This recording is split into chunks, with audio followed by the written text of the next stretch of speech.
May 8th, 1945. Germany signs the unconditional surrender. The war in Europe is over. Church bells echo across London.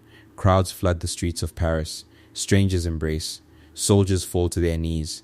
6 years of hell, finally finished. But not for everyone. Because far from the celebrations, deep in the mountains of Yugoslavia, 30,000 men are still marching, and 6 days later, they will fight one last battle. To understand why, you have to understand Yugoslavia in 1945. For 4 years, it wasn't just a war. It was a slaughterhouse. The Germans occupied the country, but the real chaos came from within. Croats, Serbs, Slovenians, fighting each other as much as the enemy.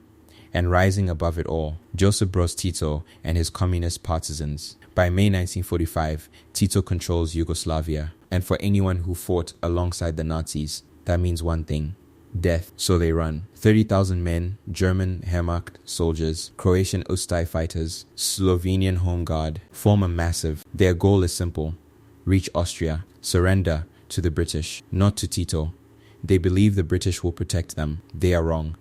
The column moves through the mountains, desperate, disorganized, no unified command, different languages, different armies, one direction, west. But ahead of them, near a small town called Poljana, just south of the Austrian border, the partisans are waiting. Orders are clear: stop them, at all costs. May 14th, 1945, 6 days after the war ended, they reaches Poljana. Their commander steps forward. He demands passage to the west. The partisan commander looks at him and says no. For a moment, silence. Then, a single shot. No one knows who fired it. It doesn't matter.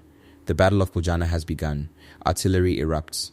Shells crash into the hills. Machine guns tear through the air. Men who survived 6 years of war are now dying in a battle that should never have happened. In a war that is already over. The partisans hold the high ground.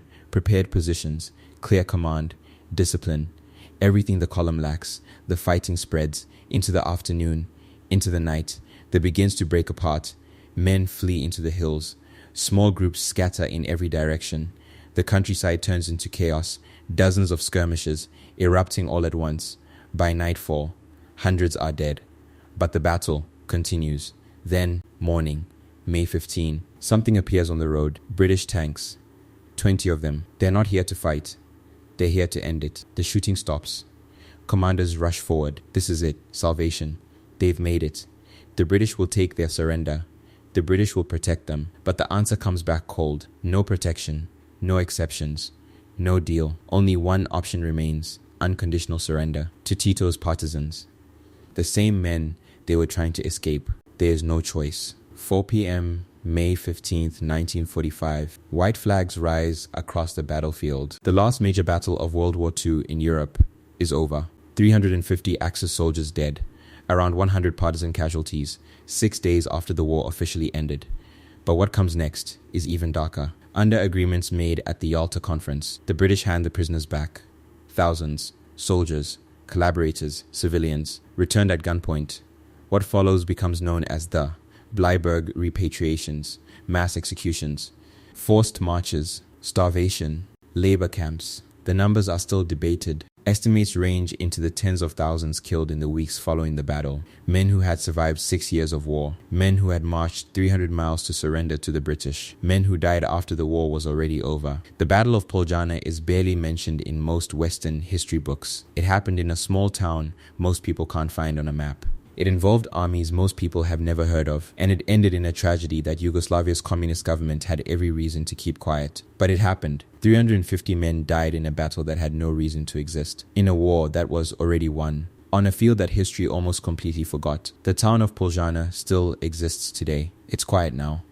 Green fields, mountain views, no sign of what happened there in May 1945. But underneath that ground and in the hills surrounding that small town, the last soldiers of World War II in Europe took their final steps. 6 days too late for the war to save them, and too soon for history to remember them. If this story deserves to be remembered, share it. And if you want more forgotten stories from the darkest chapters of World War II, subscribe to the War Vault 11. We find the stories nobody talks about.